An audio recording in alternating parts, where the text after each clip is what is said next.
So for today, I'm gonna be using this food chopper that my daughter gifted to me for my birthday.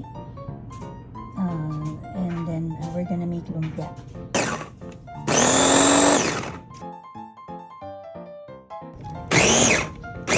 Natin lahat dito. So that is carrot. Okay, so ayun yung spam. Ayun yung gusto ko na texture ng ng spam at saka ng cheese. So hindi siya masyadong durog. Onions and garlic. Okay, all vegetable in.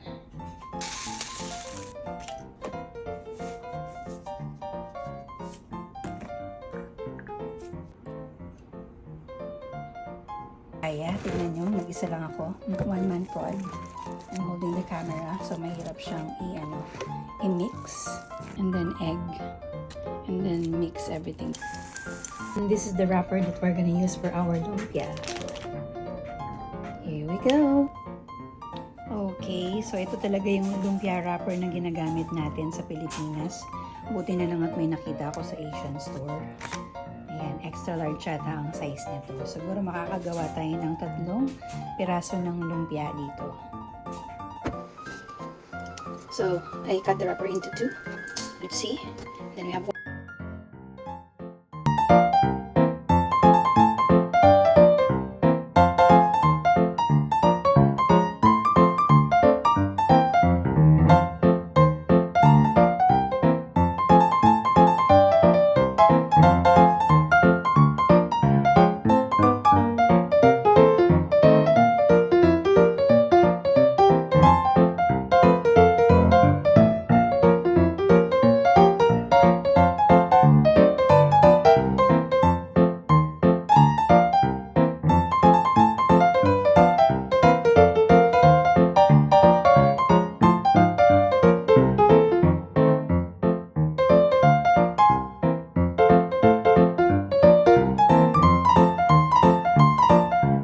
these are the air fryer lumpia.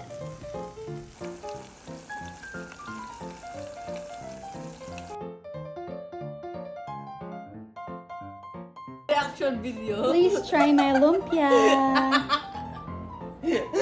This is our lumpia. This is the vinegar and sweet and sour. Wala lang. I just wanna hear the crunch. Come. Takban ko yung Yan, ganyan lang. Mapapakita. No. Okay, go. Which one you like? Vinegar? Ay, di ba? You try the lumpia. Pwede ka na i-video. Ikaw na. Go na. Go. Angan. Wow! They're so shy. Nahiya. Anong masarap? Yung vinegar o yung sweet and sour? You like the sweet and sour? Okay.